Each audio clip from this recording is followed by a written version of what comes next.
Sir Joey? Oo. Sige po. Morning po. Morning, good morning.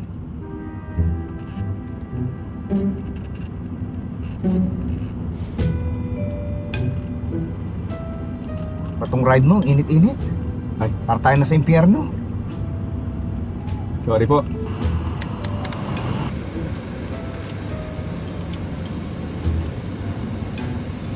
Oh, grabe naman. Ba't sobrang lamig naman? Para tayo na sa freezer. Wasan mo. Okay po, okay po. Sorry, sir. Ba, bagal-bagal mo naman magmaneho para tayo nakikipaglibing. Sorry sir, ano lang po talaga ako maingat po talaga ako magmaneho. Sorry po. Teka, hoy! Hoy! Oh. Bilis-bilis mo naman para tayo nakikipagkarera! Sorry sir. Tandaan lang! Oo.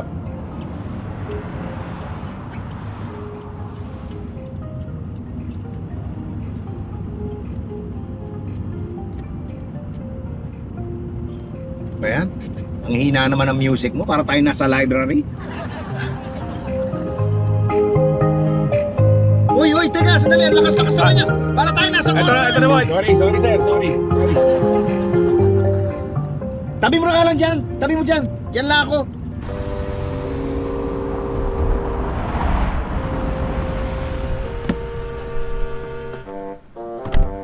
Teka lang sir. Oh, Kanina ka pa eh. ha? Reklamo ka na reklamo. Lahat na lang gawin ko mali. Para kang... Para ano? Para akong ano? Parang asawa ko.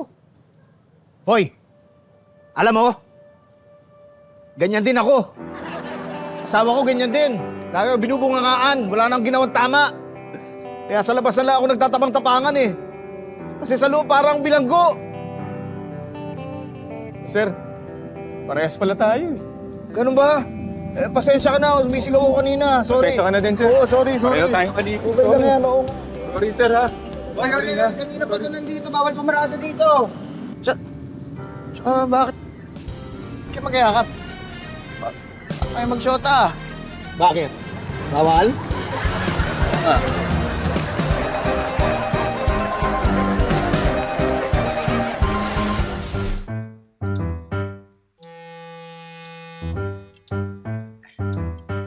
Waiter! Ano ba yung order ko? Di ba serve yan? Kanina pa yan. Good morning po. Kayo ba si Abnorman Malasin? Ay, siserve lang ho namin yung... Order ko? Hindi po. Serve lang namin yung warrant of arrest. Ano yan? Hindi naman yung in-order ko. Ba't yan yung serve nyo? In-order lang din ho sa amin kasi to, sir. Kumain daw ho kayo sa restaurant, hindi raw ho kayo nagbayad. Ba't in-order ko na hindi ko binayaran? Halo-halo po. Kaya sumama na ho kayo sa amin. Sandali. Yun lang! Ha? Ipapahiya nyo ako ng ganito? Tsaka ano tong nakasulat sa t-shirt ko, ha? Ano ibig sabihin nito? Ang ibig pong sabihin yan, person unable to pay for order. Dahil nga ho, hindi nyo nabayaran yung halo-halo. Halo-halo lang! Ipapahiya nyo ako sa buong Pilipinas! Didemanda ko kayo! Halo-halong kaso ibabato ko sa inyo. Abangan nyo warrant ko. Deserve mo yan! Baho mo! Baho mo! Baho! Abangan nyo warrant ko! Baho mo! Lastly, alam mo, minsan nakita ko sa mall si Ana Cortez. Ang ganda-ganda pala niya. You know, may isa sa loob ko na nag-init talaga. At na-imagine ko na kung anong pwedeng mangyari. Pero naisip ko, naiwan ko pala nakasaksak yung plancha sa loob ng pantalon ko, kaya ako nakaramdam ng init. Your Honor, I move na kasuhan niyang si Mr. Juntay. Ay, anong masama sa sinabi ko? Ano yun? Nagdako ka ng plancha.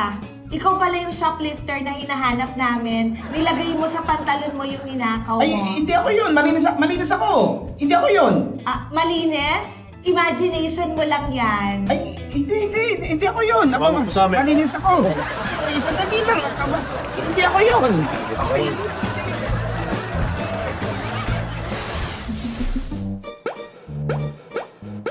noon, laging nasa huli ang pagsisisi. Eh ngayon, laging nasa social media ang public apology. Tama o tama? Lastly, alam mo, minsan nakita ko sa mall si Ana Cortez. Ang ganda-ganda pala niya. Alam mo yung may sa loob ko na nag-init talaga. Alam ko naman na imagination lang yun, ha? Pero na-imagine ko kung anong pwede mangyari, pero imagination lang eh. Anong na-imagine mo, Mr. Jong Juntay? Na-imagine ko na sana ganun din ako kaganda. O di bang bongga? Diba? Si Ana Cortez.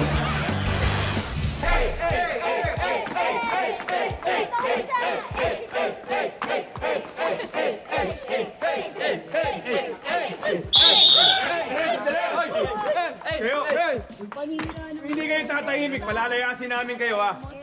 Ano yan, sa? So, nagrereklamo na yung mga residente.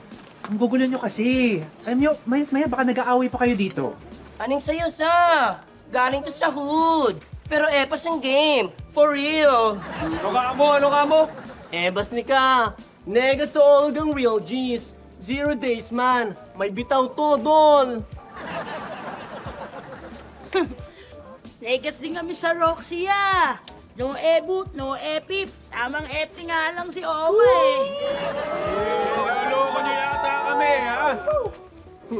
Danes! Danes kapin niya. Dance ya. Ano ba pinagsasabi mo? Hindi ko kayo maintindihan, eh. Kalma lang, Pla. Tamang sita si Ego ng Demons dyan. Ego sa...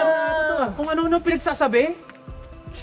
Basic! E di sumabay kayo sa flow. Tatagos ba kayo sa... Tatagos ba kayo yan? Ano yun? Umalis na kayo dito dahil hindi kayo pwede. Hindi pwede yung mga salitaan niyo dito. Awit saya. Dahil walang peace, pinapabounce ang real G's. Awit saya. Pabounce ba tayo mga guys?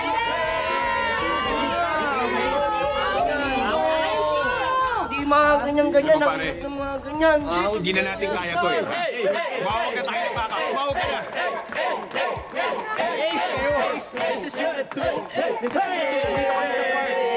Magdala kayo ng backup!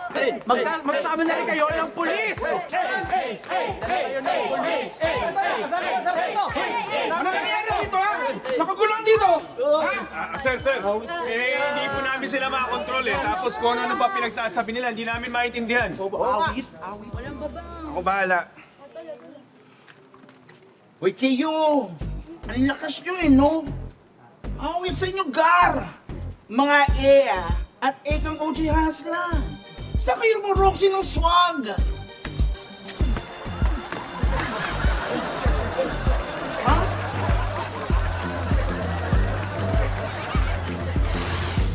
Last alam mo, minsan nakita ko sa mall si Ana Cortez. Ang ganda-ganda pala niya. You know, may sa loob ko na nag-init talaga. Na-imagine ko kanong pwede mangyari, pero alam ko naman na imagination lang yun. Hindi ba siguro ko pwedeng kasuhan kasi imagination lang yun eh. Mr. Chair, I move that sana ma-strike out yung sinabi ni Mr. Jong Juntay. Eh, anong masama sa sinabi ko? Eh, imagination nga lang yun. Ha? Anong masama sa sinabi ko? Sige na po. Anong masama sa sinabi ko? Sige na po, sir. Ha? Wala namang masama sa sinabi ko. Hindi totoo ito. Imagination ko lang ito. Pakawalan niyo ako, please. Imagination lang to. Pakawalan niyo ako, please.